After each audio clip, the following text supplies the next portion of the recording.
Hey everyone, Dave here again with another unboxing, this time on a fragrance you've probably never heard of, and that is Joe Cologne. And yes, this is a thing. So I thought I'd do a little unboxing of it. And this is what it is. It didn't come with any kind of cellophane on it. As you can see, there's like a shaking around. That's not because it's broken. It's just shaking around here. Alright, let's just open it up here. Real American Hero. Pretty cool.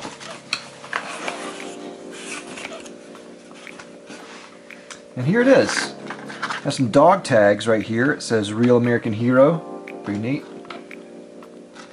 And then the actual bottle, which is shaped kind of like a canteen.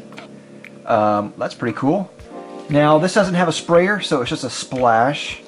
Not my favorite device for applying cologne, but you know, there's that, I guess. It's something. And the front is like a burlap or canvas material, and you know, just like the old World War II style canteen holders. Really cool. I really like that a lot. Just adds a lot to the whole look here. They did a really good job with the presentation. G.I. Joe is almost a silly thing to have as a cologne right now because we're older.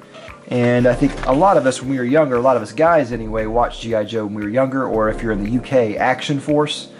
But this fragrance, I've already tried it, and it is actually really good. It is not bad at all.